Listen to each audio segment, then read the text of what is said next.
నమస్కారం, నేను ప్రసన్న. డాక్టర్ టాక్కి స్వాగతం. స్పాండిలైటిస్ అంటే ఏంటి, ఎందువల్ల వస్తుంది, సాధారణ మెడనొప్పికి స్పాండిలైటిస్కి తేడా ఏంటి, వెన్నెనొప్పిలో డిస్క్ జారడం అంటే ఏంటి, నడుములో డిస్క్ పక్కకు జారితే కంప్లైంట్స్ లక్షణాలు ఎలా ఉంటాయి, తదితర స్పాండిలైటిస్ డిస్క్ పై సమస్యలు సందేహాలను మనకు తెలియజేయడానికి మనతో ఉన్నారు orthopaedic spine surgeon doctor Jayakrishna Singh గారు మనతో ఉన్నారు. వారిని అడిగి మరిన్ని వివరాలు తెలుసుకుందాం. అయితే లైవ్లో మాట్లాడాలనుకునేవారు స్క్రీన్పై కనిపించే నెంబర్కి కాల్ చేయొచ్చు. నమస్కారం డాక్టర్. నమస్తే అమ్మా. డాక్టర్ గారు, అసలు ఈ స్పాండిలైటిస్ అంటే ఏంటంటారు? స్పాండిలైటిస్ అంటే వయసు వల్ల ఈ వెన్నుపూసలో జరిగే మార్పులని స్పాండిలైటిస్ అంటారు. అంటే దీని లక్షణాలు ఎట్లా ఉంటాయంటారు? లక్షణాలు ఏం లేవమ్మా. ఫస్ట్ కొంత బ్యాక్ పెయిన్ వస్తుంది. ఈ వయసు వల్ల ఫస్ట్ బ్యాక్ పెయిన్ వచ్చి తర్వాత కండరాలు బలహీనపడి ఎముకలు లో మార్పులు వచ్చి ఈ బ్యాక్ పెయిన్ రావడం, కాళ్ళు తిమ్మిరెక్కడము, కాళ్ళు లాగటము, నడకలో ఇబ్బంది అన్నీ ఉంటాయి. అంటే ఈ స్పాండిలైటిస్ అనేది ఒక ఏజ్ గ్రూప్ వాళ్ళకి వస్తుందా, లేదా చిన్నపిల్లల్లో కనిపించే అవకాశాలు ఉన్నాయంటారా? అమ్మ, చిన్నపిల్లల్లో కూడా స్పాండిలైటిస్ రావచ్చు, కానీ అది ఒక రకమైన వాతంలో ఒక భాగంగా వస్తుంది స్పాండిలైటిస్. కానీ మోస్ట్ ప్రాబబ్లీ మనకి ఈ వయస్సు పెరిగి ఎముకలు బలహీనపడి వచ్చే స్పాండిలైటిస్ చాలా ఎక్కువ. ఓకే. అయితే ఈ డాక్టర్ గారు, ఈ సాధారణ నొప్పికి ఈ స్పాండిలైటిస్ ఉన్నప్పుడు ఉండే నొప్పికి డిఫరెన్సియేషన్ ఎట్లా తెలుస్తుంది అంటారు? మామూలుగా అంటేనమ్మా ఈ సాధారణమైన నొప్పి అనేది చాలా మందిలో వస్తుంది. దాదాపుగా వచ్చే వెన్నుపూస నొప్పుల్లో దాదాపు 70-80% మందికి సాధారణ నొప్పి వస్తుంది. అది మందులకి తగ్గిపోతుంది. దాదాపుగా ఒక 6 వారాలు మందులు, ఫిజియోథెరపీకి తగ్గిపోవాలి. ఈ స్పాండిలైటిస్ అంటే ఈ వయసు వల్ల ఎముకల్లో వచ్చే మార్పుల వల్ల అవి పర్మనెంట్గా ఉంటాయి కాబట్టి దాదాపుగా అది it will give rise to chronic back pain. అంటే 3 నెలల కంటే ఎక్కువ ఉంటుంది ఈ నొప్పి అనేది. ఓకే. అయితే ఈ స్పాండిలైటిస్ అనేది ఎట్లాంటి ట్రీట్మెంట్ విధానం ఉంటుందంటారు? స్పాండిలైటిస్కి ట్రీట్మెంట్ విధానం ఏంటంటేనమ్మా, ఫస్ట్ మనకి ఉన్న నొప్పి తగ్గడానికి ఈ మందులు, తర్వాత ఈ కండరాలు బలహీనపడి ఉంటాయి కాబట్టి, పెద్ద వయసులో కండరాలు బలహీనపడి ఉంటాయి కాబట్టి దానికి ఎక్సర్సైజు, తర్వాత ఫిజియోథెరపీ అంటారమ్మా. బాగా ఎక్కువ నొప్పి ఉంటే కనుక ఈ టెన్స్, ఐఎఫ్టి ఇవన్నీ ఉంటాయి. తర్వాత ఈ ఉన్న కండరాలను బలపరచుకోవడానికి కొన్ని రకమైన ఎక్సర్సైజెస్ ఉంటాయి, కోర్ ఎక్సర్సైజెస్ అంటారు. ఆ ఎక్సర్సైజెస్ చేస్తే సరిపోతుంది. ఓకే. అంటే ఈ స్పాండిలైటిస్ ఉన్న వాళ్ళు డైట్ విధానం ఏ విధంగా ఉండాలంటారు?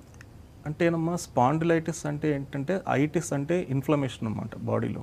ఈ బాడీలో ఇన్ఫ్లమేషన్ కలిగే పదార్థాలు అవి మితిమీరకుండా ఉంటే సరిపోతుంది. అంటే ఈ ఎక్కువ పులుపు తినటం కానీ, ఎక్కువ మసాలా అవి తినటం కానీ అవి కొద్దిగా తగ్గించి ఉడకబెట్టినవి ఎక్కువ తీసుకుంటే మంచిది. కొంత దానివల్ల కూడా నొప్పి తగ్గే అవకాశం ఉంది. ఓకే. అయితే డాక్టర్ గారు, ఈ సమస్య అనేది కొంతమందిలో చూసుకుంటే పుట్టుకతోనే వస్తుంది అంటారు, అది ఎంతవరకు నిజమంటారు? పుట్టుకతో స్పాండిలైటిస్ అంటేనమ్మా, పుట్టుకతో ఈ ఎముకలో ఏర్పడే మార్పులు వల్ల వచ్చే స్పాండిలైటిస్ ఉంటుంది, కానీ అది చాలా అరుదుగా ఉంటుంది. ఓకే. అయితే ఈ స్పాండిలైటిస్ని అట్లానే నిర్లక్ష్యంగా వదిలేస్తే తర్వాత జరిగే పరిణామాలు ఎట్లా ఉంటాయంటారు? అమ్మ, ఎట్లా ఉంటేనమ్మా, ఈ స్పాండిలైటిస్ వల్ల ఏమవుతుందంటే ఈ వయస్సు వల్ల కాస్త యూజువల్లీ ఇది ఆడవాళ్ళల్లో ఎక్కువ వస్తుంది. ఆడవాళ్ళు ఏంటంటే ఈ 40 ఏళ్ళు దాటిన పైబడిన వయసులో వాళ్ళకి ఏంటంటే ఒంట్లో ఈస్ట్రోజన్ అనే ఒక హార్మోన్ ఉంటుంది. ఆ హార్మోన్ తగ్గటం వల్ల ఈ ఈస్ట్రోజన్కి ఏంటంటే కాల్షియం బైండింగ్ ప్రాపర్టీ ఉంది. సో ఈస్ట్రోజన్ లేకపోవటం వల్ల ఈ ఎముకలు బలహీనపడి ఇవి ఇప్పుడు పైనుంచి కింద వరకు వెన్నుపూసలో ఒక ఎముక ఉంటే ప్రాబ్లం ఉండేది కాదు, కానీ మధ్యలో మనకి నరము, ఈ ఎముకలో వచ్చే మార్పుల వల్ల నరం పైన ఒత్తిడి పడి ఈ నరం లాగటము, కాళ్ళల్లో తిమ్మిర్లు, చేతుల్లో తిమ్మిర్లు, నడకలో ఇబ్బంది ఇవన్నీ ఏర్పడతాయమ్మా. అయితే డాక్టర్ గారు, ఈ స్పాండిలైటిస్ వల్ల ఇతర సమస్యలు వచ్చే అవకాశాలు ఉన్నాయంటారు? స్పాండిలైటిస్ వల్ల కరెక్ట్గా డెఫినెట్గా ఇతర సమస్యలు వస్తాయమ్మా. ఈ నడకలో ఇబ్బంది, తిమ్మిర్లు, ఎక్కువ దూరం నడవలేకపోవటం, బాగా రేర్ కేసెస్లో ఏమవుతుందంటే, అంటే సివియర్ కేసెస్లో ఏమిటంటే మూత్రము కంట్రోల్ తప్పే అవకాశాలు ఉన్నాయి. ఓకే. అయితే డాక్టర్ గారు, ఈ మధ్యలో ఎక్కువగా చూస్తూ ఉంటాం డిస్క్ జారిపోయిందని, ఇట్లా డిస్క్ సమస్య అసలు ఎందుకు వస్తాయంటారు? అంటే ఏంటి అసలు? అమ్మ, ఈ డిస్క్ అంటే ఏంటంటేనమ్మా, ఈ పైనుంచి కింద వరకు పూసల మధ్యలో డిస్క్ పదార్థం ఉంటుంది. ఆ డిస్క్ పదార్థంలో అంటే 2 రకాల పదార్థాలు ఉంటాయి. ముందు సరౌండింగ్గా ఉండేదాన్ని యాన్యులస్ ఫైబ్రోసిస్ అంటారు. ఈ మధ్యలో ఉన్న దాన్ని న్యూక్లియస్ పల్పోజస్ అంటారు. ఈ ఈ వయసు పైబడిన వాళ్ళల్లో, లేకపోతే ఎక్కువ శ్రమ చేసే వాళ్ళల్లో, లేకపోతే వంగి పనులు చేయటం, బరువులు ఎత్తడం చేసే వాళ్ళలో ఏమవుతుందంటే ఈ యాన్యులస్ ఫైబ్రోసిస్ కాస్త చిరగటం ఏర్పడి ఈ లోపల ఉన్న న్యూక్లియస్ పల్పోసస్ వెనక్కి వచ్చి ఈ నరం పైన ఒత్తిడి పడి నరం లాగటం జరుగుతుంది. అది డిస్క్ ప్రాబ్లం అంటారు. ఈ పెద్ద వయసులో వచ్చే అవకాశాలు ఎక్కువ ఉంటాయి. ఇంకొకటి బాగా వంగి పనులు చేయటం, బరువులు ఎత్తడం చేసే వాళ్ళల్లో ఇది ఏర్పడుతుంది. ఓకే, అయితే ఈ డిస్క్ జారడం అంటే ప్రమాదవశాత్తు కూడా డిస్క్ జారడం వచ్చే అవకాశాలు ఉన్నాయంటారా? అమ్మ, ప్రమాదవశాత్తు డెఫినెట్గా అవకాశం ఉందమ్మా. లైక్ జిమ్ వెళ్ళే వాళ్ళలో కానీ, వంగి పనులు చేయటం, బరువులు ఎత్తటం, ఎక్కువ శాతం మనం రోజు చేసుకునే పనుల్లో కనుక మనం వంగి చేయటము, తర్వాత బరువులు ఎత్తటం అవి చేస్తూ ఉంటే అప్పుడు ఈ ట్రామాటిక్ ఎక్యూట్ డిస్క్ బల్జ్ వచ్చే అవకాశాలు ఉంటాయి. దాంట్లో ఈ యాన్యులస్ ఫైబ్రోసిస్ అనేది వెంటనే చిరిగి ఎక్కువ శాతం లోపల ఉన్న గుజ్జు పదార్థం, డిస్క్ మెటీరియల్ ఏదైతే ఉందో అది బయటకు వచ్చి నరం పైన ఒత్తిడి పడే అవకాశాలు ఉన్నాయి. అయితే డాక్టర్ గారు, L4, L5 అంటే ఏంటి? L4, L5 అంటే ఏంటమ్మా, ఇప్పుడు పూసల్లో నంబర్స్ ఉంటాయమ్మా. సర్వైకల్లో 7, థొరాసిక్ 12, లంబార్ 5 ఉంటాయి. ఈ లంబార్ 5లో ఈ L1, L2, L3, L4, L5 అని ఉంటుంది. ఈ L4, L5 ఏంటంటే ఎందుకు L4, L5 ఏర్పడుతుందంటే ఎక్కువ శాతం మనకి బెండ్ అవ్వటం L4, L5లో జరుగుతుంది. అందువల్ల మనకి L4, L5 సమస్యలు చాలా తరచుగా ఈ ప్రజల్లో కనిపిస్తుంటుంది. అయితే L4, L5 సమస్యలు తగ్గాలంటే ఎలాంటి నియమాలు పాటించాలంటారు? అమ్మ, L4, L5 అనే కాదమ్మా, ఎక్కడ బెండింగ్ ఎక్కువ ఉందో వెన్నుపూసలో అక్కడ మనకి ఈ డిస్క్ ప్రాబ్లమ్స్ ఏర్పడతాయి. కానీ మనం ముందుకి వంగి చేసే పనుల్లో L4, L5 ఎక్కువ ఉంటుంది కాబట్టి, వంగటం ఎక్కువ ఉంటుంది కాబట్టి అక్కడ డిస్క్ వచ్చే అవకాశాలు చాలా ఎక్కువ ఉంటాయి. దీనికి ఏంటంటేనమ్మా భయపడాల్సింది ఏం లేదు. ఫస్ట్ ఆఫ్ ఆల్ ఏంటంటే యాక్టివిటీ మాడిఫికేషన్ అంటారు. అంటే వంగి పనులు చేయటం, బరువులు ఎత్తడం, కింద కూర్చోవటం, మెట్లు ఎక్కడం దిగడం కొద్దిగా తగ్గించుకోవాలి. ఉన్న నొప్పి తగ్గడానికి కొన్ని మందులు వాడుకోవాలి.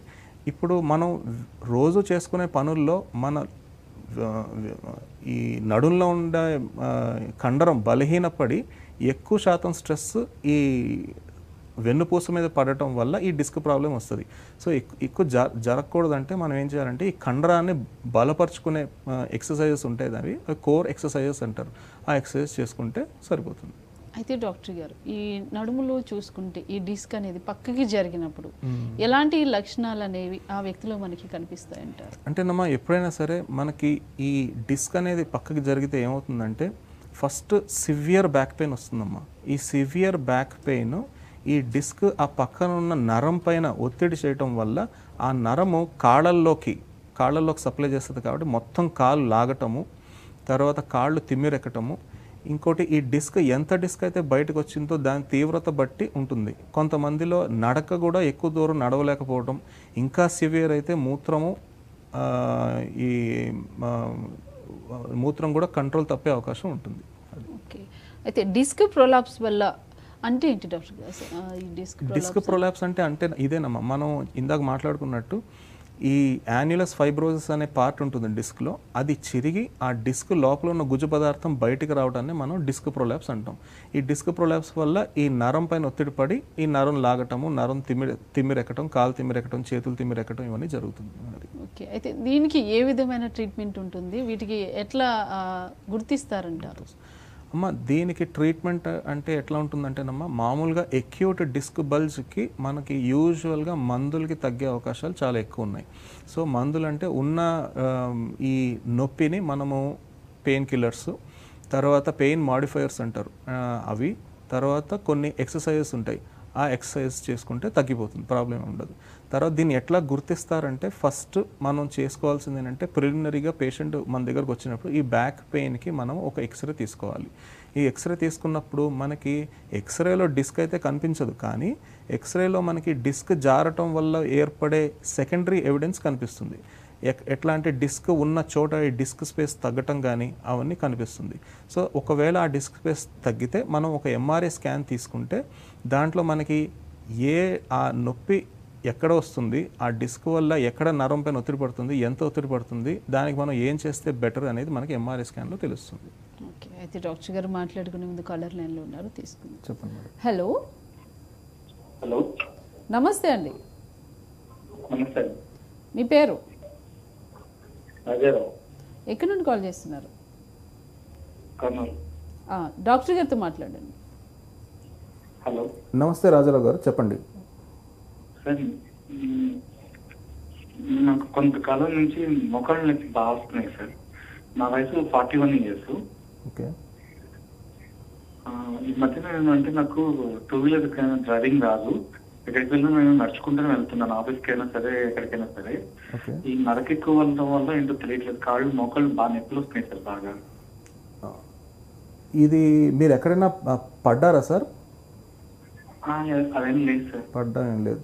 సరే సార్, ఇది మామూలుగా 40 ఏళ్ళు పైబడిన వాళ్ళకి ఈ మోకాళ్ళ నొప్పులు రావడం చాలా సహజమే. ఇది ఎందువల్ల వస్తుందంటే ఎర్లీ ఆర్థరైటిస్ అంటారు. ఓకే, రైట్, థ్యాంక్ యూ అండి. ఎర్లీ ఆర్థరైటిస్ అంటారు. ఈ ఎర్లీ ఆర్థరైటిస్ వల్ల మనము మందులు వాడుకోవటము, తర్వాత ఎక్సర్సైజ్ చేసుకోవడం సరిపోతుంది. కానీ మీరు దగ్గరలో ఉన్న ఆర్థోపెడిక్ సర్జన్ దగ్గరికి వెళ్తే ఎక్స్రే తీసి మీరు ఏ స్టేజ్లో ఉన్నారు అనేది కన్ఫర్మ్గా చెప్తారు. ఓకే, అయితే డాక్టర్ గారు ఈ డిస్క్ బల్జ్ అంటే ఏంటంటారు? డిస్క్ బల్జ్ అంటే ఏంటమ్మా, డిస్క్ లో వచ్చే మార్పులు 4 రకాలు ఉంటాయమ్మా. ఫస్ట్ ఏంటంటే బల్జ్, తర్వాత ప్రొట్రూజన్ అంటారు, తర్వాత ఎక్స్ట్రూజన్ అంటారు, తర్వాత సీక్వెస్ట్రేషన్ అంటారు. డాక్టర్ గారు మాట్లాడుకునే ముందు కాలర్ లైన్లో ఉన్నారు, తీసుకుందాం. హలో హలో,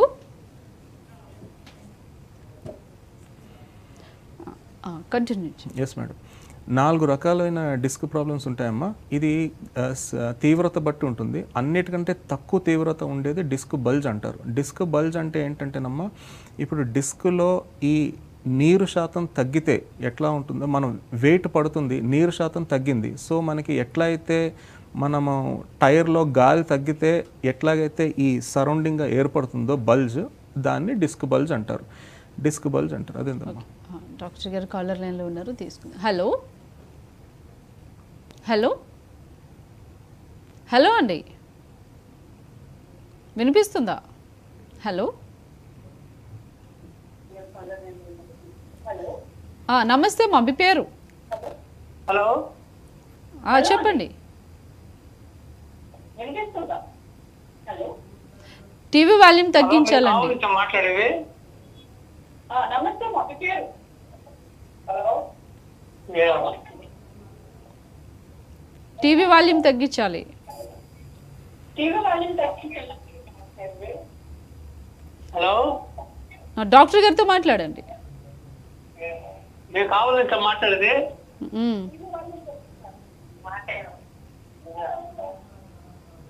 హలో, మీ సమస్య చెప్పండి. కావాలండి. Okay, right. ఓకే, అయితే డాక్టర్ గారు, ఈ స్పాండిలైటిస్ డిస్క్ ప్రొలాప్స్ సమస్య చికిత్స ద్వారా నయమయ్యే అవకాశాలు ఉన్నాయంటారు? అమ్మ, ఈ స్పాండిలైటిస్ డిస్క్ ప్రొలాప్స్ అనేవి మామూలుగా 60 నుంచి 70% మందిలో ఓన్లీ మెడిసిన్స్, తర్వాత ఎక్సర్సైజు, తర్వాత యాక్టివిటీ మాడిఫికేషన్తో యూజువల్గా తగ్గిపోతుంది. అది మేడం.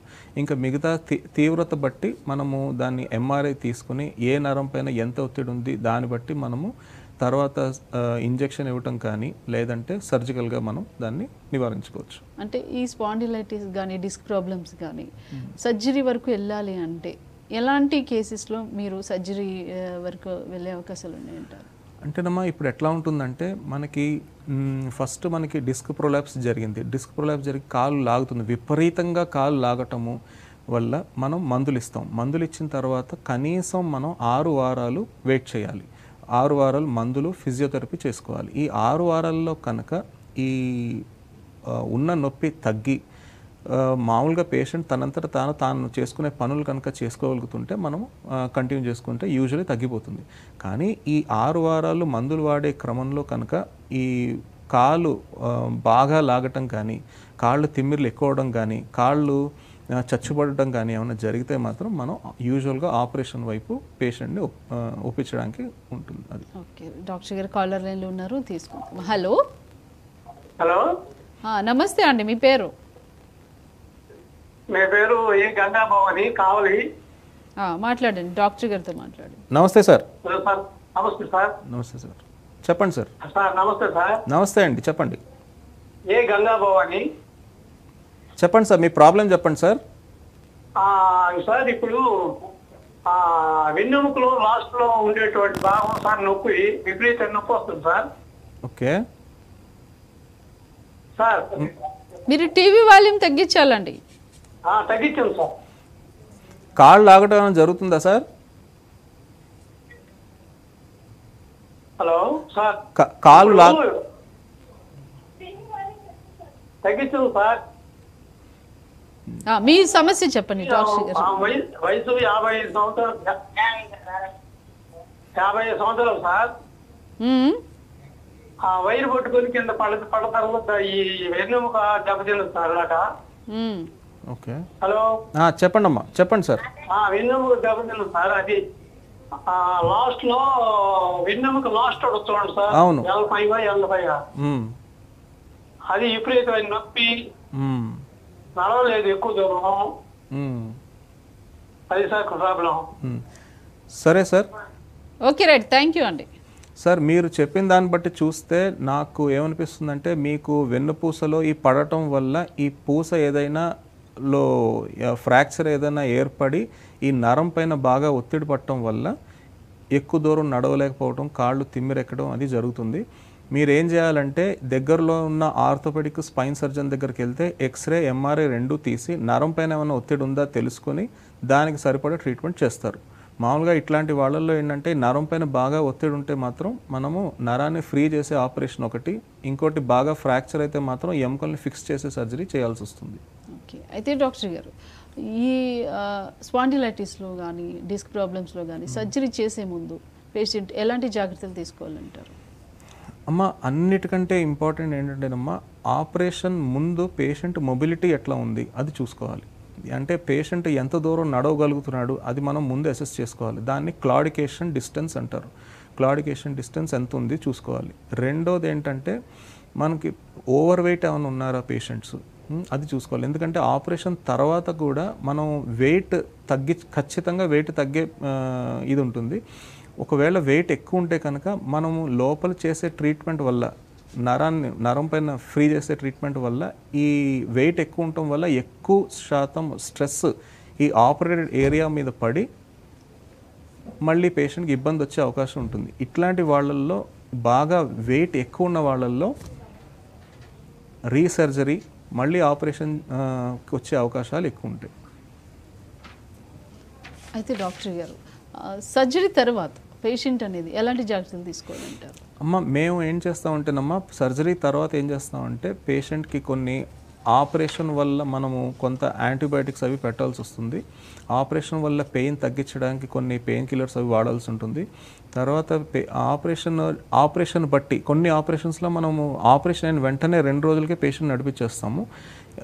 ఇంకోటి ఏంటంటే అన్నిటికంటే ఇంపార్టెంట్ ఆపరేషన్ తర్వాత పేషెంట్ ముందుకు వంగటం, బరువులు ఎత్తడం మాత్రం 3 నెలల వరకు చేయకుండా ఉంటే బెటరు. తర్వాత ఇంకొకటి ఏంటంటే డైట్ కంప్లీట్గా మాడిఫై చేస్తామమ్మా. అంటే హై ప్రోటీన్ లో కార్బ్ డైట్ తీసుకోవాల్సి ఉంటుంది.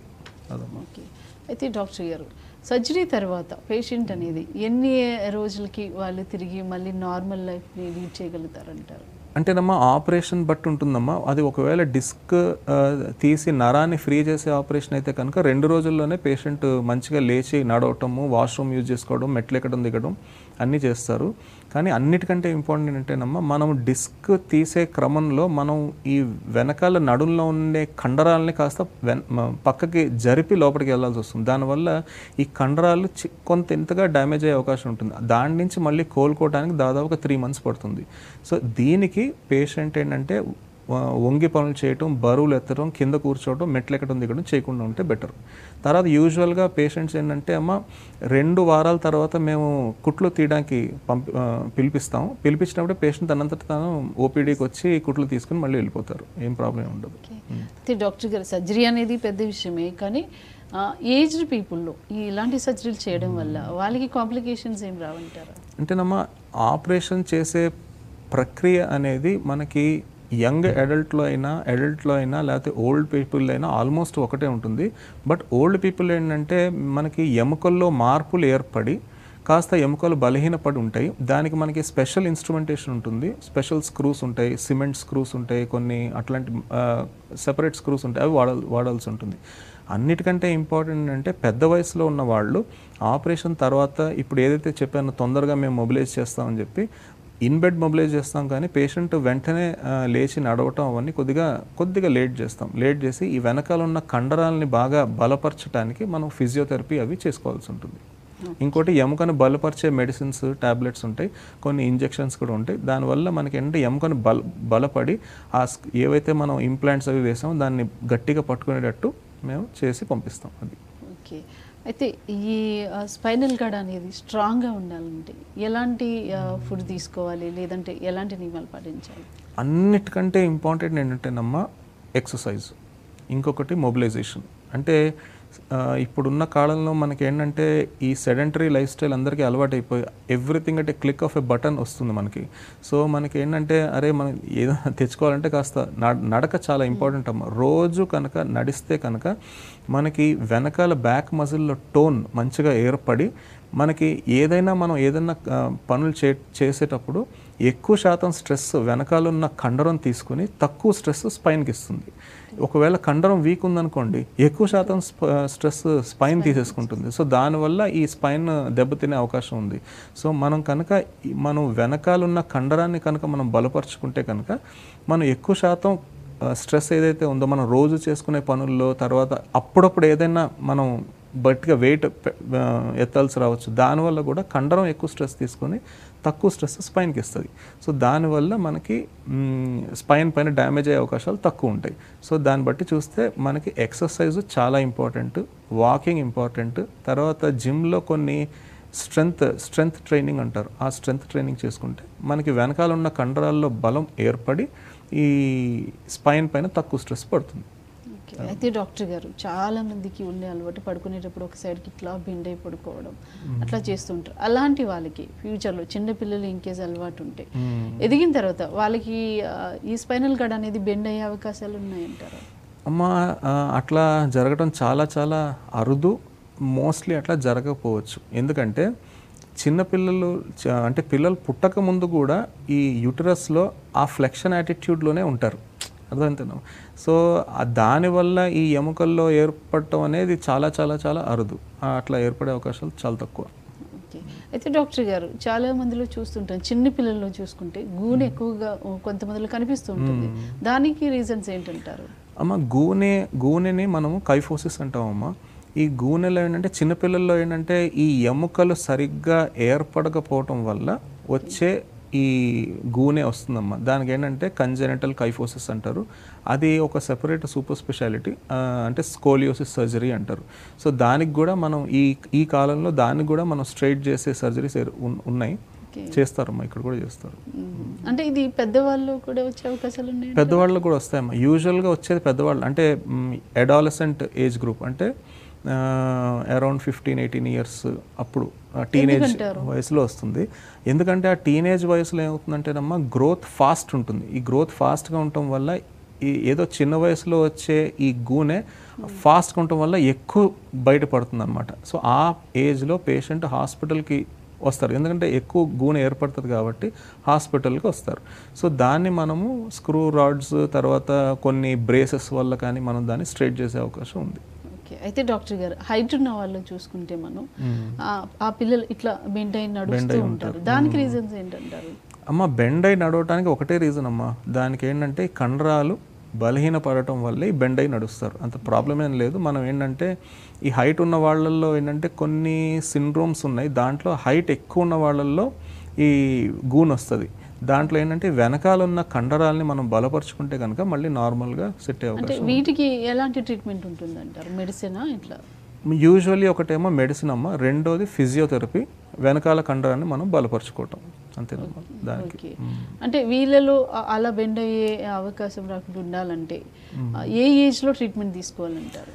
అన్నిటికంటే ఇంపార్టెంట్ అమ్మ పోస్చర్ కరెక్ట్గా మెయింటైన్ చేయడం. ఇప్పుడు చిన్నపిల్లల్లో అంతంత బ్యాగ్స్ అన్నీ ఇచ్చి అట్లా ఈ మధ్య స్కూల్లో బ్యాగ్లు అవి ఇచ్చి చిన్నపిల్లల్లోనే మనకి ఈ వెన్నుపూస సమస్యలు ఏర్పడుతున్నాయి. సో దానికి ఏంటంటే మనం పోస్చర్ కరెక్షన్ చేసుకోవాలి. రెండవది ఏంటంటే ఈ చిన్నపిల్లలు మనం చదువుకునేటప్పుడు ఇట్లా వంగి చదవటము అవన్నీ మానుకొని కరెక్ట్గా ప్లాంక్ పైన పెట్టుకొని అప్రైట్ కూర్చొని మనం అట్లా ఎక్కువ శాతం కూర్చునే పిల్లలు చదువుకునే టైంలో అట్లా చదువుకుంటే బెటర్. రెండోది ఏంటంటేనమ్మా ప్రతి గంటకి కనీసం 5 నిమిషాలు అట్లా లేచి నడవాలి. గంటలు అట్లా కూర్చుంటే మళ్ళీ అది కూడా వెన్నుపూసకి డ్యామేజ్ చేస్తుంది. ఓకే, అయితే డాక్టర్ గారు అసలు లిగమెంట్ ఇంజరీ అంటే ఏంటి డాక్టర్ గారు? లిగమెంట్ ఇంజరీ అంటే ఏంటంటమ్మా, ఇప్పుడు మనకి ఒక లిగమెంట్ అంటే ఏంటంటే ఈ ఎముకల్ని దాని పొజిషన్లో పెట్టేదే లిగమెంట్. అంటే ఒక చిన్న కండ ఉంటుందమ్మా, అదేంటంటే 2 ఎముకల్ని కనెక్ట్ చేస్తుంది అనమాట. దాన్ని మనము లిగమెంట్ అంటాం.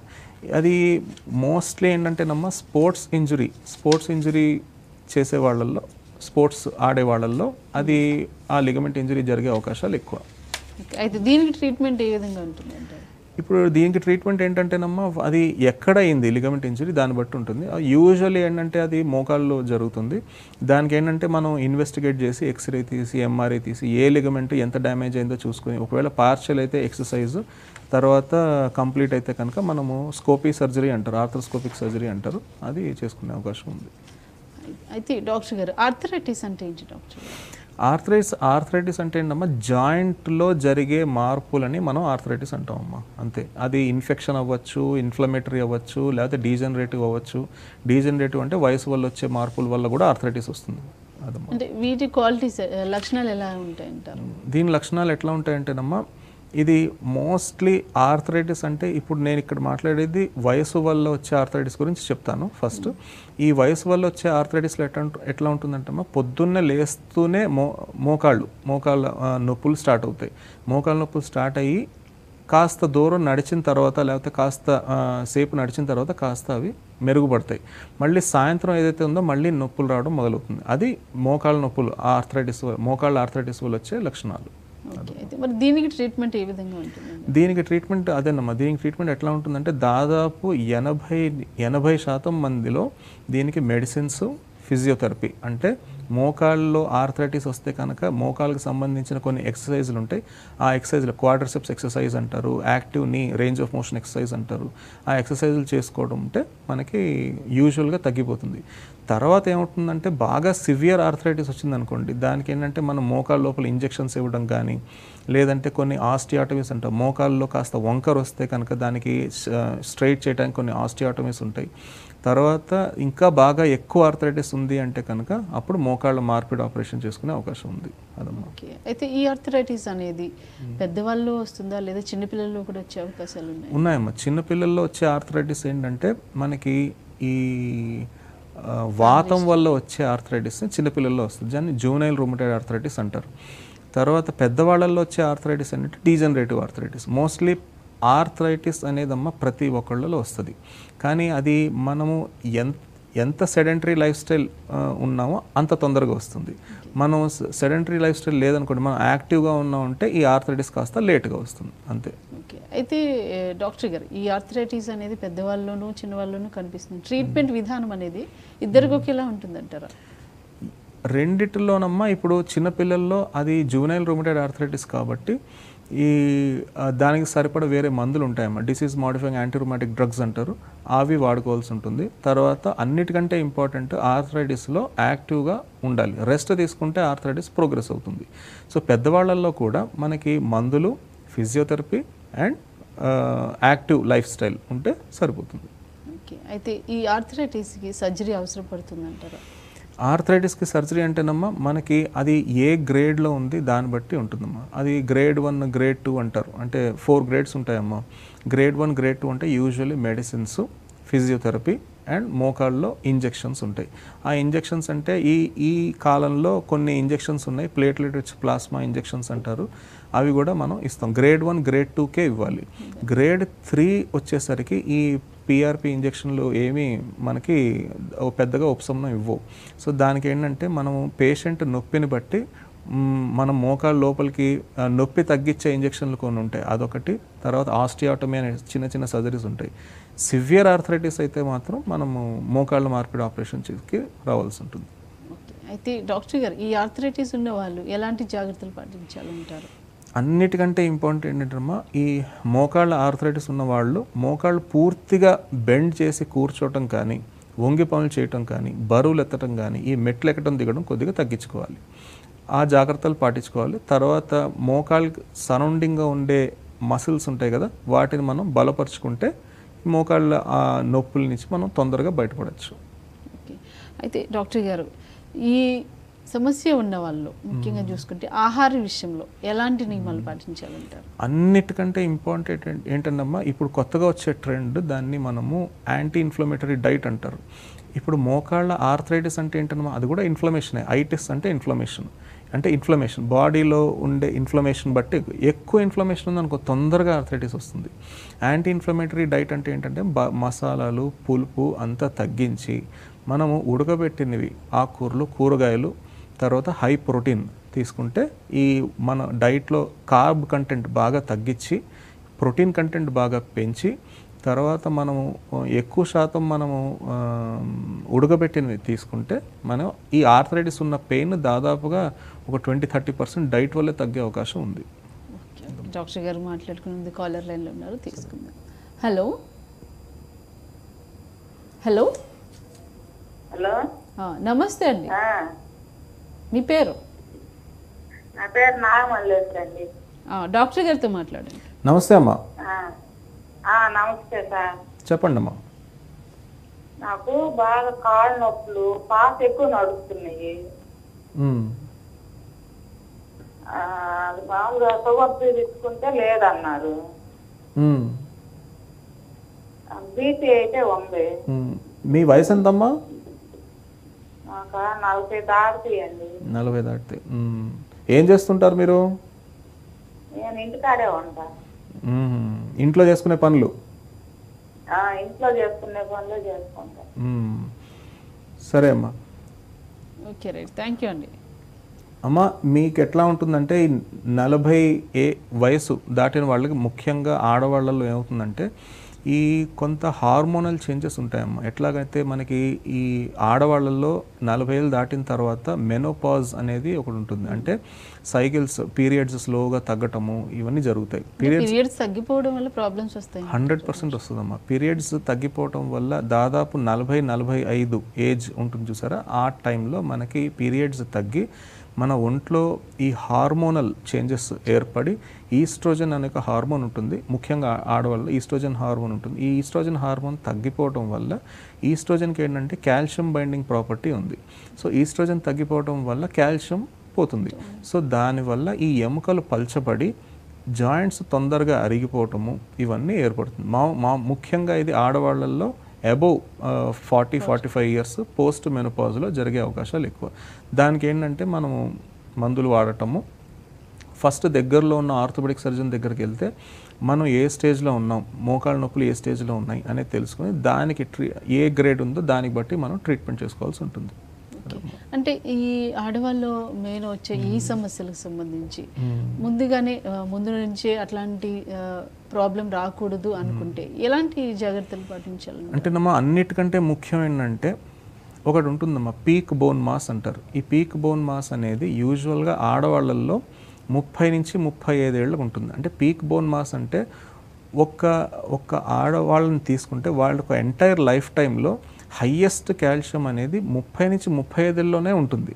ఆ 30-35 తర్వాత ఏమవుతుందంటే స్లోగా ఒంట్లో కాల్షియం శాతం తగ్గుతూ వస్తుంది. ఎంత శాతం తగ్గుతుందంటే దాదాపుగా 0.3% per year తగ్గుతుంది. ఓకేనమ్మా. ఒకసారి మెనోపాజ్ దాటిన తర్వాత మనకి ఆ కాల్షియం లాస్ అనేది 3% per year అవుతుంది కాల్షియం లాస్. సో మీరు చూస్తే ముందు ఉన్న 0.3% per year లాస్ ఇప్పుడు 3% అయిందంటే దాదాపుగా 10 times పెరుగుతుంది కాల్షియం లాస్. అందువల్ల ఏంటంటే మనం 30-35 ఏళ్లలోనే మన కనుక కాల్షియం మన ఒంట్లో కరెక్ట్గా ఉండే ఎముకలు దృఢంగా ఉంటే కనుక మనము ఈ పోస్ట్ మెనోపాజ్లో వచ్చే ఆస్టియోపోరోసిస్, ఆర్థరైటిస్ని మనం తొందరగా మనం ఇంకా గట్టిగా మనం దాన్ని అరికట్టచ్చు. ఎట్లా అంటే ఇంకా దాన్ని ఇంకా లేట్ చేయొచ్చు.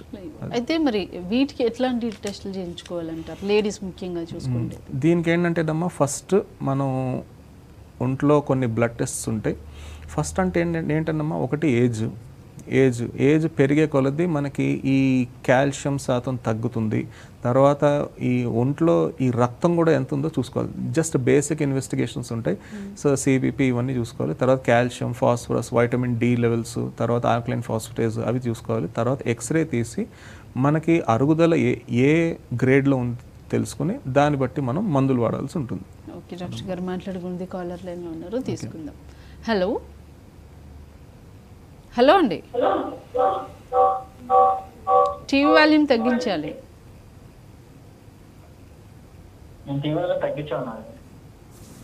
మాట్లాడండి డాక్టర్. నమస్తే అమ్మా, చెప్పండి. చెప్పండి సార్. మా అమ్మగారికి ఒక 5 years నుంచి బ్యాక్ పెయిన్ వస్తుంది సార్ బాగా. ఓకే, వయసు ఎంత సార్? 52 దాకా ఉంది సార్. ఓకే. ప్రజెంట్ ఏంటంటే ఆమెకు షుగర్ ఉంది, ప్లస్ మొన్న రీసెంట్ గా పడింది. ఓకే. కొంచెం మోకాలు బాగా దెబ్బతింది. ఓకే. రీసెంట్ గా అయితే చూపించాం కానీ బ్యాక్ పెయిన్, కొంచెం బ్యాక్ ఆపరేషన్ చేయాలన్నా. ఓకే. ఎంత దూరం నడవగలుగుతున్నారు సార్? పర్లేదు, నడుస్తున్నారు ఇప్పుడు. మోకాలు ఏం ప్రాబ్లం ఏం లేదు. మొన్న రీసెంట్ గా అయితే పర్లేదు. ప్రజెంట్ అయితే కొంచెం మనం షుగర్ ఉంది సార్, అందుకని భయపడుతున్నాం సార్. ఇప్పుడు పరిస్థితి ఏంటంటే మీరు 50 ఏళ్ళు అని చెప్పారు కదా, 55 ఏళ్ళు ఏంటంటే మామూలుగానే ఎముకలు పలచబడతాయి. అందులో మళ్ళీ పేషెంట్ పడ్డారు కాబట్టి కొంత ఎముకల్లో డెఫినెట్గా మార్పులు ఏర్పడి ఉంటాయి. సో దానికి దగ్గరలో ఉన్న స్పైన్ సర్జన్ దగ్గరికి వెళ్తే ఎక్స్రే, ఎంఆర్ఐ రెండు తీసి మనం దాంట్లో నరం పైన ఏమైనా ఒత్తిడి ఉంటే మనం దాన్ని నరం ఫ్రీ చేయడం కానీ, ఒకవేళ ఫ్రాక్చర్ ఉంటే మనం వెన్నుపూసని ఫిక్స్ చేసుకోవడం కానీ జరుగుతుంది. ఒకటేంటంటేనమ్మా, ఈ షుగర్ ఉంది అని చెప్పి నేను ఆపరేషన్కి పోకూడదు అంటూ ఏమీ లేదు మేడం. షుగర్ మేము మా హాస్పిటల్లో, మెడిసిటీ హాస్పిటల్ మేడ్చల్లో, మేము షుగర్ 400 షుగర్ ఉన్నా సరే మనం పేషెంట్ని ఆపరేషన్ ముందు మనం మంచిగా ఆప్టిమైజ్ చేసుకొని మనం పేషెంట్ని ఆపరేషన్ చేసి మళ్ళీ మంచిగా తనంతా తాను పనులు చేసుకునేటట్టుగా చేసి ఇంటికి పంపిస్తాం. అదమ్మా. ఓకే. అయితే డాక్టర్ గారు, ఈ షుగర్ ఉండడం వల్ల చాలా అవయవాలకి అనేది ఎఫెక్ట్ చూపిస్తూ ఉంటుంది. అట్లానే బోన్స్ కూడా ఎఫెక్ట్ చూపించే అవకాశాలు ఉన్నాయంటారా? డెఫినెట్గా అమ్మ, ఈ షుగర్ వల్ల డెఫినెట్గా ఈ ఎముకలు పలచబడతాయి. డెఫినెట్గా పలచబడతాయి. ఎందుకంటే ఈ షుగర్ వల్ల ఎముకలు పలచబడవు. ఈ షుగర్ ఎవరిలో వస్తుంది? బాగా ఊబకాయం ఉన్న వాళ్ళకి, తర్వాత సరిగ్గా సెడెంటరీ లైఫ్ స్టైల్ ఉన్న వాళ్ళకి వస్తుందమ్మా. ఈ సెడెంటరీ లైఫ్ స్టైల్లో ఎలాగో ఎముకలు పలచబడతాయి కాబట్టి ఈ షుగర్లో ఉన్న వాళ్ళకి డెఫినెట్గా ఎముకలు డెఫినెట్గా ఉన్న వాళ్ళకంటే, షుగర్ లేని వాళ్ళకంటే షుగర్ ఉన్న వాళ్ళల్లో ఈ ఎముకలు పలచబట్టం అనేది ఏర్పడుతుంది. ఓకే. అయితే డాక్టర్ గారు, ఆర్థరైటిస్ అనేది శాశ్వత పరిష్కారం ఉంటుందంటారా? అమ్మ, ఆర్థరైటిస్కి శాశ్వత పరిష్కారం అంటేనమ్మా, ఇది ఆర్థరైటిస్ అంటే ఎందువల్ల వస్తుంది? వయసు వల్ల ఎముకల్లో వచ్చే మార్పులు. దానికి శాశ్వత పరిష్కారం అంటే ఎట్లాగమ్మా? ఇప్పుడు మీరు చెప్పండి. ఈ ఆర్థరైటిస్ని శాశ్వత పరిష్కారం అంటే ఏజ్ పెరగకుండా చూసుకోవాలి. ఎట్లా? అది సాధ్యం కాదు. సో మనకి ఎక్కడైతే ఆర్థరైటిస్ వచ్చిందో ఆ వచ్చే ఆర్థరైటిస్ వల్ల నొప్పిని మనం తగ్గించుకోవచ్చు. ఒకటేమో ఇంజెక్షన్ వల్ల, కానీ శాశ్వత పరిష్కారం ఏంటంటే మోకాలు బాగా అరుగుదల గురైతే జాయింట్ రిప్లేస్మెంట్ కానీ అట్లా చేసుకోవాల్సి ఉంటుంది. కానీ ఆర్థరైటిసే రాకూడదు అనేది ఉండదు. ఆర్థరైటిస్ డెఫినెట్గా అందరికీ వస్తుంది. మనం లైఫ్ స్టైల్ బట్టి అది తొందరగా రావటం కానీ లేట్గా రావటం కానీ జరుగుతుంది. అయితే డాక్టర్ గారు, చాలామంది కూడా ఎక్కడైనా దెబ్బ తగిలినప్పుడు శరీరంలో మన క్రీమ్స్ రాస్తూ ఉంటాం. అది ఎంతవరకు కరెక్ట్ అంటారు? దెబ్బ తగిలితే క్రీమ్స్ రాయటం అంటే అది ఒకవేళ యాంటీబయాటిక్ అయితే కానీ, యాంటీబయాటిక్ అయితే ఓకే, యాంటీబయాటిక్ అయితే రాయచ్చమ్మా, ప్రాబ్లం ఏం లేదు. రెండోది ఏంటంటే మనకి అక్కడ దెబ్బ తినటం వల్ల ఈ చర్మం ఏదైనా ఎర్రపట్టడం జరుగుతుంది. దానివల్ల కూడా మనకి కొన్ని క్రీమ్స్ ఉన్నాయి, అవి రాసుకోవచ్చు, పెద్ద ప్రాబ్లం ఏం లేదు. కానీ ఈ బయట మెడికల్ షాపుల్లో తీసుకొని డాక్టర్ అడ్వైజ్ లేకుండా తీసుకోవడం మాత్రం చాలా ప్రమాదకరం. అయితే డాక్టర్ గారు, ఈ మోకాళ్ళ నొప్పులు అనేవి ఎందుకు వస్తాయంటారు అసలు? అమ్మ, మోకాళ్ళ నొప్పులు ఎందుకు వస్తాయంటేనమ్మా, అన్నిటికంటే ఇంపార్టెంట్ ఈ ఏజ్ పెరగటం వల్ల ఎముకలు డెఫినెట్గా పలచబడతాయి. రెండోది ఏంటంటే ఎక్కడైతే ఎక్కువ మొబిలిటీ ఉందో, అంటే లోయర్ బ్యాక్, మోకాళ్ళ నొప్పులు, మోకాళ్ళు ఎక్కువ మొబిలిటీ ఉండే ఏరియాస్, దాంట్లో తొందరగా ఎముకలు పల్చబడి అక్కడ మనకి ఆర్థరైటిస్ అనే లక్షణాలు ఫస్ట్ కనిపిస్తాయి. ఎక్కడంటే ఒకటి లోయర్ బ్యాక్, ఇంకొకటి మోకాలు. అందుకే మోకాళ్ళ నొప్పులు తొందరగా వస్తాయి. ఏజ్ పెరిగే కొద్దీ మోకాళ్ళ నొప్పులు ఫస్ట్ వస్తాయి. అట్లానమ్మా. కొంతమందిలో చూస్తే భుజం దగ్గర అరగడం కానీ అట్లా కూడా వస్తుంది. అవి ఎందుకు వస్తాయి? భుజంలో ఎముకలు అరగటానికి చాలా కారణాలు ఉంటాయి మేడం. ఒకటేంటంటే పేషెంట్ ఏం చేస్తున్నాడు, అంటే డైలీ యాక్టివిటీ ఎట్లా ఉంటుంది, వృత్తి రీత్యా ఏం చేస్తున్నాడు, అది దాన్ని బట్టి ఎక్కువ కొంత అరుగుదల వస్తుంది. బాగా వెయిట్స్ ఎక్కువ పెరిగే వాళ్ళకి ఈ షోల్డర్ పక్కన ఉండే కండరాలు ఏదన్నా దెబ్బతిని దానికి సెకండరీ ఎఫెక్ట్స్ కింద ఆర్థరైటిస్ వచ్చే అవకాశాలు ఉన్నాయి. ఒకటి.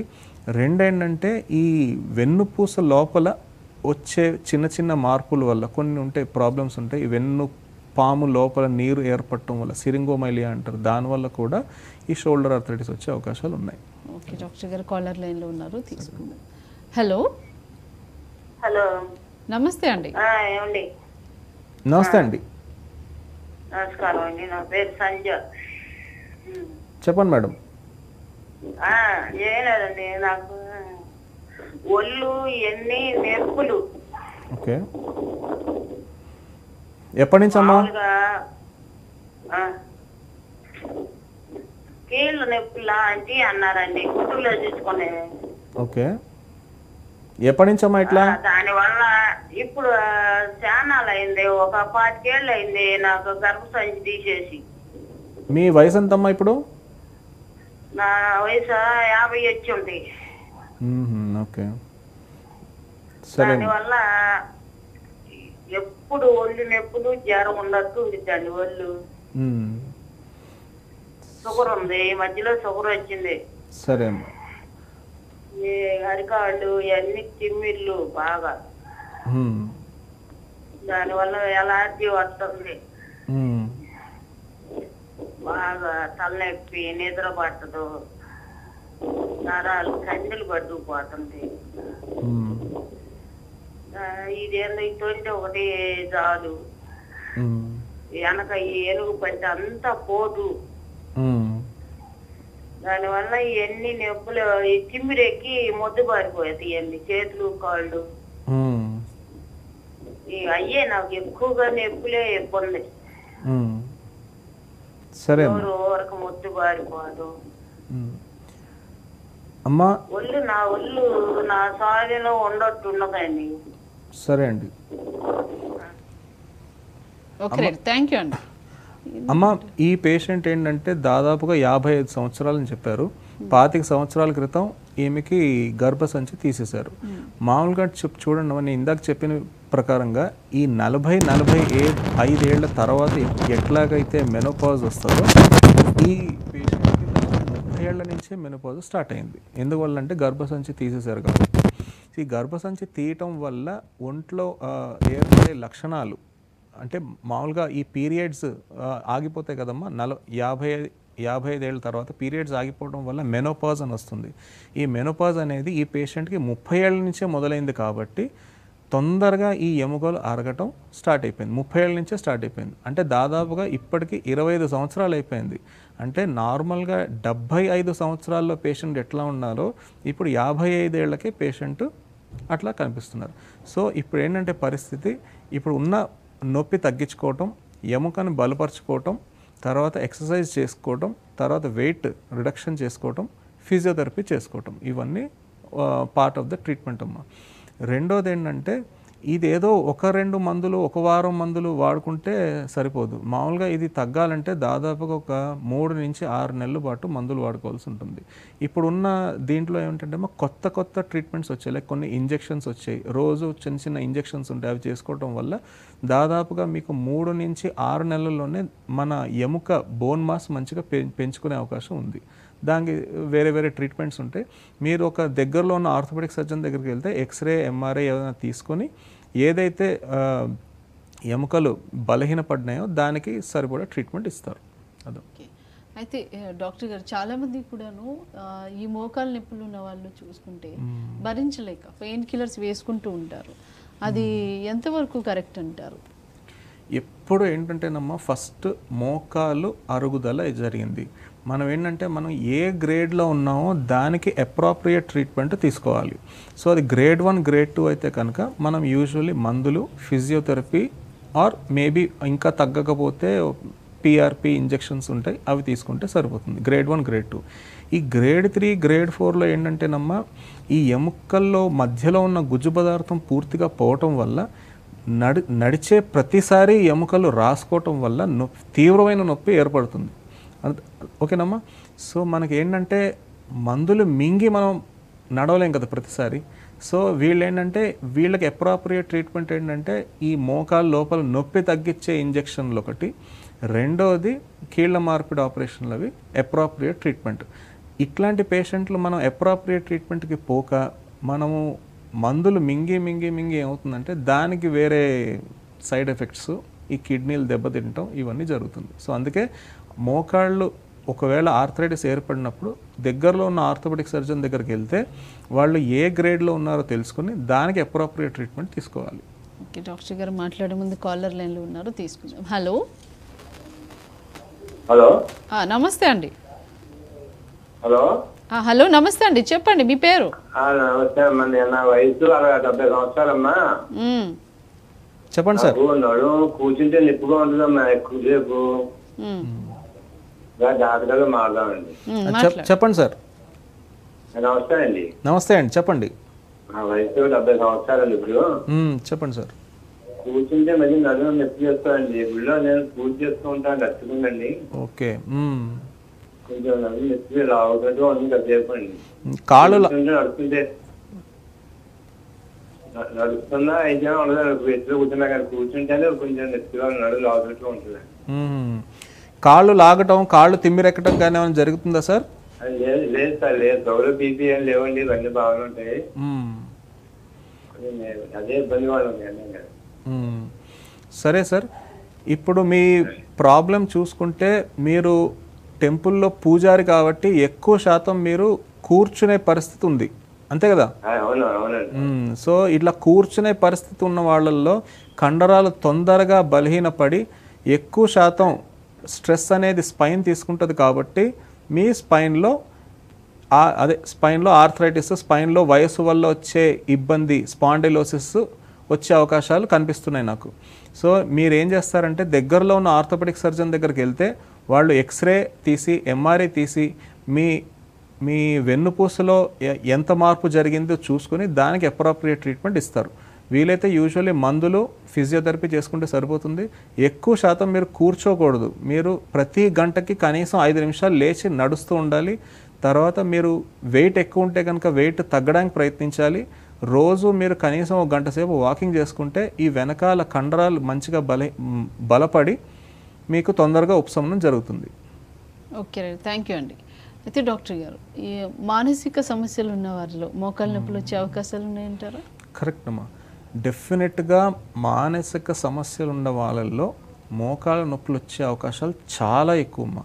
ఎందుకంటే అసలు మోకాళ్ళు అరుగుదల వల్ల వచ్చే ఆర్థరైటిస్ వల్ల వచ్చే నొప్పి కొంత అయితే, ఈ మానసిక సమస్యల వల్ల వచ్చే యాంగ్జైటీ ఎట్లా ఉంటుందంటేనమ్మా ఈ నొప్పి యొక్క పరిమాణం పెంచేస్తుంది.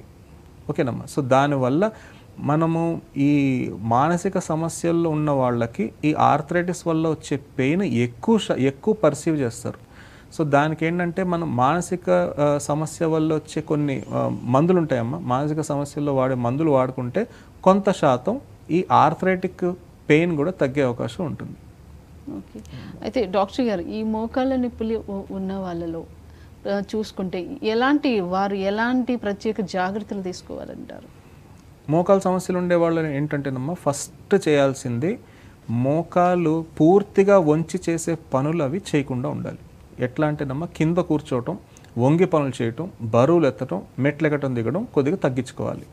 రెండోది ఏంటంటే మీరు ఈ ఉన్న నొప్పి తగ్గడానికి మందులు, తర్వాత మోకాలు సరౌండింగ్గా ఉండే కండరాలని మనం బలపరుచుకోవటం. లైక్ ఇప్పుడు మోకాలు పైన ఉండేది క్వాడ్రిసెప్స్ అంటారు, క్వాడ్రిసెప్స్ మజిల్ ఎక్సర్సైజ్, తర్వాత కింద cough muscle exercise, hamstring exercise చేసుకుంటే కనుక ఈ ఉన్న నొప్పి మనం దాదాపుగా ఎక్కువ శాతం దాన్ని అధిగమించవచ్చు. ఓకే, అయితే మెయిన్ వచ్చేసి వీళ్ళు ఎలాంటి ఆహార నియమాలు పాటించాలంటారు? అదేనమ్మా నేను చెప్పేది ఏంటంటే మితంగా తినాలి. ఇంకోటి ఏంటంటే మనం ఊబకాయం అన్న ఉంటే దాన్ని తగ్గించుకోవాలి, డైట్ రెస్ట్రిక్షన్ చేసుకోవాలి.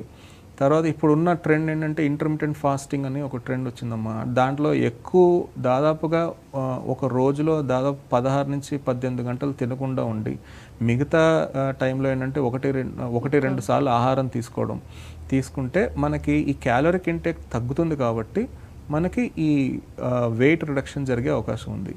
రెండోది ఏంటంటే మనము ఎక్కువ మొబైల్గా ఉండాలి, ఎక్కువ శాతం కూర్చునే ఉండకుండా. అసలు స్ట్రైట్గా గంట సేపు కూర్చోకూడదు మేడం, స్ట్రైట్గా గంట సేపు కూర్చోకూడదు. ప్రతి గంటకి కనీసం 5 నిమిషాలు లేచి అసలు నడుస్తూ ఉండాలి.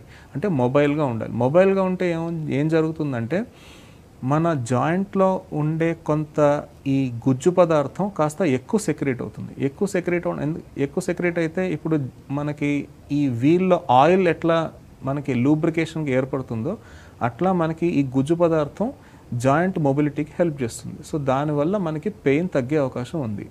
ఓకే, అయితే డాక్టర్ గారు చాలామంది ఈ మధ్యకాలం చెప్తూ ఉంటారు రోజుకు ఒక నువ్వుల లడ్డు తింటే ఒక రోజుకి సరిపడా కాల్షియం వస్తుంది అని. అది ఎంతవరకు నిజమంటారు? నువ్వులు తింటే కాల్షియం ఎక్కువ అవుతుంది అనేది కరెక్టేనమ్మా. కానీ ఒక నువ్వు లడ్డు తింటే రోజుకి సరిపడా కాల్షియం రావడం అనేది అది అంత కరెక్ట్ కాదు. కాల్షియం రిచ్ ఫుడ్స్ కొన్ని ఉన్నాయి, అవి కార్న్ఫ్లేక్స్ కానీ లేకపోతే మిల్క్ రిలేటెడ్ ప్రొడక్ట్స్ కానీ, తర్వాత మఖానా అంటారు మఖానాస్ కానీ, తర్వాత ఈ నువ్వులు కానీ అవన్నీ తీసుకుంటే కాల్షియం డెఫినెట్గా పెరిగే అవకాశం ఉంది. ఓకే, డాక్టర్ గారు కాలర్ లైన్లో ఉన్నారు, తీసుకుందాం. హలో హలో, మాట్లాడండి, డాక్టర్ గారితో మాట్లాడండి. ఎక్కడి నుండి కాల్ చేస్తున్నారు?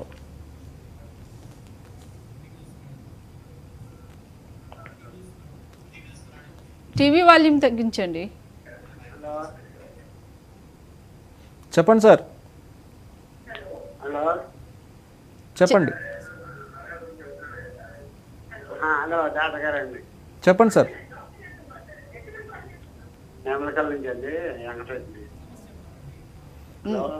మీ సమస్య చెప్పండి డాక్టర్ గారితో.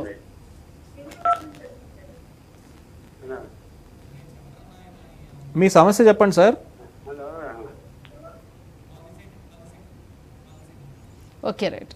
అయితే డాక్టర్ గారు చివరిగా మీరు మా ప్రేక్షకులకు ఇచ్చే సలహాలు, సందేహాలు, సూచనలు ఏంటి?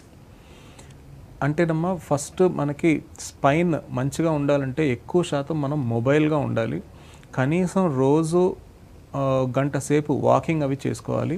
వెనకాల వెన్నుపూసకి వెనకాల ఉన్న కండరాలన్నీ మనం బలపరుచుకుంటే కనుక మనం ఈ స్పైన్ వల్ల వచ్చే ఇబ్బందుల నుంచి దాదాపుగా మనం తప్పించుకోవచ్చు. అదన్నమాట. ఓకే ఓకే, డాక్టర్ గారు మా స్టూడియోకి వచ్చి లిగమెంట్ ఇంజరీ గురించి అలానే డిస్క్ ప్రాబ్లమ్స్ గురించి చాలా చక్కగా మాకు వివరించారు. మా ప్రేక్షకుల తరపున మీకు ధన్యవాదాలు. నమస్కారం. మరో కొత్త అంశంతో మళ్ళీ కలుసుకుందాం. అంతవరకు సెలవు. నమస్కారం.